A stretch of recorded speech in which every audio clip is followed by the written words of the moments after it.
Hello wise வணக்கம் மக்களே. Big பாஸோட டே 72ஓட episode review தாங்க பார்க்க போகிறோம். எபிசோடோட ஸ்டார்டிங்கில் கனி வந்துட்டு சாண்ட்ரா மூஞ்ச திருப்பிட்டு தன்னை பார்க்காம கூட போனதை பற்றி ஃபீல் பண்ணி சொல்லி நைட்டு உட்காந்து அழுதுட்டு இருக்காங்க. எப்படி ஒருத்தவங்களால இப்படியெல்லாம் இருக்க முடியும், ஏன் இப்படி பண்ணுறாங்க, நான் இது பண்ணி தானே பேசினேன், எதுக்காக இப்படியெல்லாம் பண்ணுறாங்க, ஒரே வீட்டுக்குள்ளே இருந்துட்டு இந்த மாதிரியெல்லாம் பண்ணுவாங்களான்னு ஃபீல் பண்ணி அழுகுறாங்க. அப்புறம் எல்லாருமே போய் சமாதானப்படுத்துகிறாங்க. எஃப்ஜியெல்லாம் வந்து முட்டி போட்டு ஐ லவ் யூ நல்லா சொல்லி அவங்கள சிரிக்க வைக்கிறாரு. ஏதேதோ பண்ணி இங்கே சாண்ட்ரா வந்துட்டு வெளியே இருந்து ஓவராக சீனை போட்டுட்ருக்காங்க. கம்ருதீனும் இவரும் போயிட்டு வினோத்தும் போயிட்டு அங்கே நின்று பேசிகிட்டு இருக்காங்க. கூடவே பாரும் இருக்கிறாங்க. இந்த மாதிரி பண்ணியிருப்பாரு அப்படி இப்படின்னு சொல்லிட்டு தயவு செஞ்சு எதுவும் சொல்ல வேணாம் இப்படி அப்படின்னு சொல்லிட்டு இது பண்ணுறாங்க. அந்த இடத்துல ஒரு சம்பவம் நடந்து போயிட்டு கம்ருதீன் அந்த இடத்துல வந்துட்டு எச்ச துப்பியிருப்பார் போலையே. என்னடா இது, இங்கே படுக்கிறோம், இங்கே உட்காரோம், இந்த இடத்துல போய் இதெல்லாம் பண்ணுறேன், இதெல்லாம் ரொம்ப தப்பு அப்படின்ற மாதிரி பாருக்கு அவங்களுக்கு ஒரு கிளாஷ் ஆகிட்டு அதனால கம்ருதீன் கோச்சிட்டு வினோத்தை கூப்பிட்டுட்டு கிளம்பிடுறாரு. அவர் போய் பாத்ரூமில் நின்று அரோரா கிட்டெல்லாம் பேசிட்டு இது பண்ணிட்டு இருக்க. இங்கே பாரு வழக்கம் போல் இவன் ட்ரையாங்கிள் ட்ரை பண்ணிகிட்ருக்கான். அரோரா கிட்ட பேசவே மாட்டான் அப்படி இப்படின்னு சொல்லிட்டு இப்போ அரோரா கிட்ட பேசிக்கிட்டு அவகிட்ட இது பண்ணிகிட்ருக்கான். என்ன ஏதுன்னு எனக்கு ஒன்றும் புரியலன்னு சொல்ல சாண்ட்ரா ஒரு பக்கம் ஏற்றி விடுறாங்க. நீ கண்டி வீக் ஆகி போயிட்ட, அவன் வந்து அரோரா கூட நடந்துக்கிட்டே வேறு மாதிரி இருக்கும், இந்த ஃப்ரெண்டு கிண்டுன்னு சொல்கிறதெல்லாம் சும்மா அதுதான். ஆமாம்மா எனக்கும் தெரியும், நான் அவங்ககிட்ட சொல்லியிருக்கேன் என் எமோஷன்ஸோடு விளையாடாத அப்படி இப்படின்ட்டு. ஏம்மா நீ மட்டும் என்னம்மா பண்ணுற, நீ தான் அவனே யூஸ் பண்ணிக்கிறேன்ற மாதிரி தான் இருந்துச்சு. இந்த காதல் கண்டென்ட்னால் தான் கம்ருதீன் இந்த வீட்டுக்குள்ளே இருக்கான்னு பாரு ஒரு பக்கம் சொல்ல. ஆமாம்மா அரோராவும் அப்படி தான் இருக்கான்னு சொல்லிட்டு ரெண்டு பேரும் மாறி மாறி பேசிக்கிறாங்க. இவன் மெராக்கன்றா வீதுன்ற மாதிரி இருந்துச்சு. மறுநாள் காலையில் ஆகுது. சாண்ட்ரா போயிட்டு உம்முன்னு உட்காந்துட்ருக்க. சபரி வந்துட்டு பேசிகிட்டு இருக்கிறாரு. தயவு செஞ்சு யாரும் எதுவும் சொல்லாதீங்க, நான் பாட்டுக்கு நான் வந்து உட்காந்துங்களேன் அப்படி இப்படின்னு சொல்லி பேசிகிட்டு இருக்காங்க. அப்புறம் விக்ரம் கிட்டே வந்துட்டு நியாயத்தை வந்துட்டு பேசிட்டு இது பண்ணிகிட்ருக்குறாங்க. ஒரு பக்கம் நம்ம சாண்ட்ரா விக்ரம் கிட்டே வந்து சும்மாவே வந்துட்டு திவ்யா கதையை சொல்லிகிட்ருக்குறாங்க. திவ்யா வந்து தலைவலியே இல்லை, அவன் நடித்தா எனக்கு தெரியும், என்கிட்ட அவள் சொன்னான்ற மாதிரி சொல்லிடுறாங்க. அதனால தான் அவள் டேப்லெட் கூட போடலன்னு சொல்லிட்டு இதை விக்ரமும் நம்பிட்டு வந்து கனிக்கிட்ட சொல்லிகிட்ருக்காங்க. அவங்க வந்து நடித்தாங்களா, இப்போ சாண்ட்ராக்கே அது தெரியலையா, சாண்ட்ராவே நம்பி இருந்துக்கிறாங்க.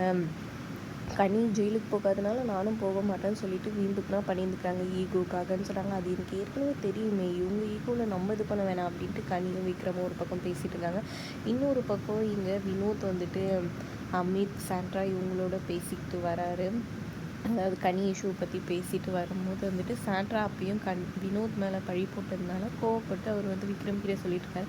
இந்த அம்மா ஓவராக பண்ணிகிட்ருக்குது, நான் அன்றைக்கி பேசிகிட்டு இருக்கோம் அவ்வளோ இதுவாக இது பண்ணுது, நீ அழுதுட்டு மூஞ்சத்துக்கு நீ எமோஷனாக இருக்க மாதிரி நடிச்சுக்கிட்டு இருந்தால் உங்க கூட எல்லோரும் வந்து உட்கார மாட்டாங்க, இங்கே எல்லோரும் கேம் விளையாட தான் வந்திருக்காங்க, அந்த திவ்யா பொண்ணு வந்துட்டு எந்த தப்புமே பண்ணல, இவங்களாவே வந்துட்டு எதோ இது பண்ணி சொல்லிகிட்டு இருக்காங்க, இதை உண்மையிலே உன் மேலே தப்பு இல்லைன்னா நீ வந்து அவங்கள கூப்பிட்டு வச்சு தானே பேசணும், பேசுகிறதுக்கு கூட நீ ரெடியாக இல்லையே, அப்போ இவங்க மேலே தானே தப்புன்ற மாதிரி சொல்கிறாரு.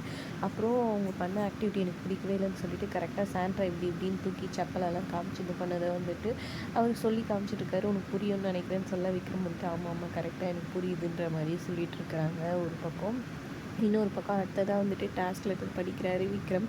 டான்ஸ் மாரத்தான் 2.1 இதுலேயும் வந்துட்டு அந்த கிளாக் டாஸ்க்கும் வருது, நீங்கள் சொல்லும் போது தான் நான் பாட்டு ப்ளே பண்ணுவேன் அப்படின்ற மாதிரி சொல்ல எல்லாருமே சந்தோஷமாயிறாங்க. அப்போ டீம் பிரிக்கிறாங்க. ஒவ்வொரு டீமுக்கும் 4 பேருன்னு சொல்லிட்டு அந்த ஒரு சீட்டு மாதிரி கொடுத்து அதை வச்சு பிரிக்க வைக்கிறாங்க. அதில் பார்த்திங்கன்னா சாண்ட்ரா, திவ்யா, அமித், வினோத் இவங்க 4 பேர் ஒரு டீம். விக்ரம், சபரி, அரோரா இவங்கெல்லாம் வந்துட்டு ஒரு டீம். சுபிக்ஷா, எஃப்ஜே இவங்கெல்லாம் ஒரு டீமாக வந்துட்டு இருக்கிறாங்க. மிச்சம் வந்துட்டு கம்ருதீன், பாரு, கனி, ஆதிரை இவங்க 4 பேர் ஒரு டீமுன்ற மாதிரி பிரிச்சிடுறாங்க.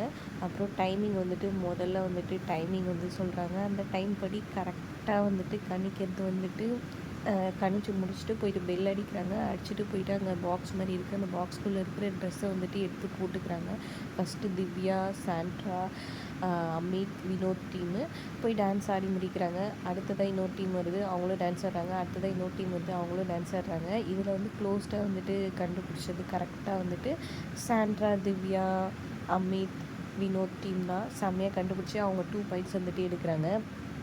அப்புறம் எப்படி என்னெல்லாம் பண்ணலான்னு டாக்டிக்ஸ் வந்துட்டு யோசிக்கிறாங்க. அப்புறம் இங்கே விக்ரம் வந்துட்டு எல்லாரையும் டைவர்ட் பண்ணலான்னு அவரும் ஒரு பிளானை போடுறாரு. அப்புறம் டைவர்ட் பண்ணுறதுக்காக வந்துட்டு இங்கே வந்துட்டு அமித் டீம் ஜெயிச்சனால அவங்கள டைவர்ட் பண்ணுறதுக்காக போயிட்டு விக்ரம் என்னென்னவோ பண்ணிகிட்ருக்கிறாரு ஒரு பக்கம்.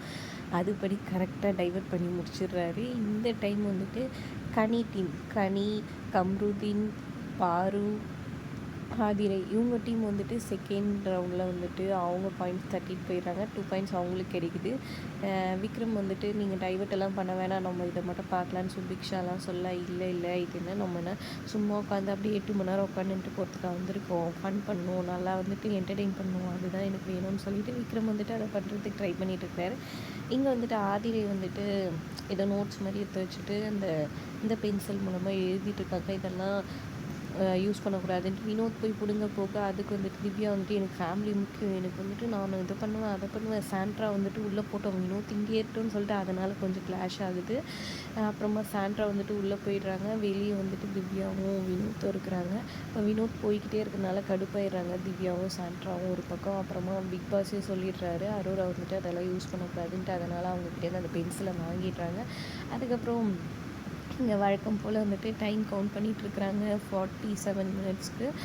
அப்போ வந்து ரொம்ப க்ளோஸ்டாக சூப்பராக 46 மினிட்ஸ் 52 செகண்ட்ஸோ என்னமோ வந்துட்டு விக்ரம் டீம் வந்து க்ளோஸ்டாக கண்டுபிடிச்சி அவங்க வந்துட்டு போயிட்டு பெல் அடிச்சுட்டு அவங்க போய் டான்ஸ் ஆடுறாங்க செமையாக ட்ரெஸ் எல்லாம் போட்டுக்கிட்டு. அடுத்ததாக வந்துட்டு இவங்க டீம் போகிறாங்க, திவ்யா டீமு.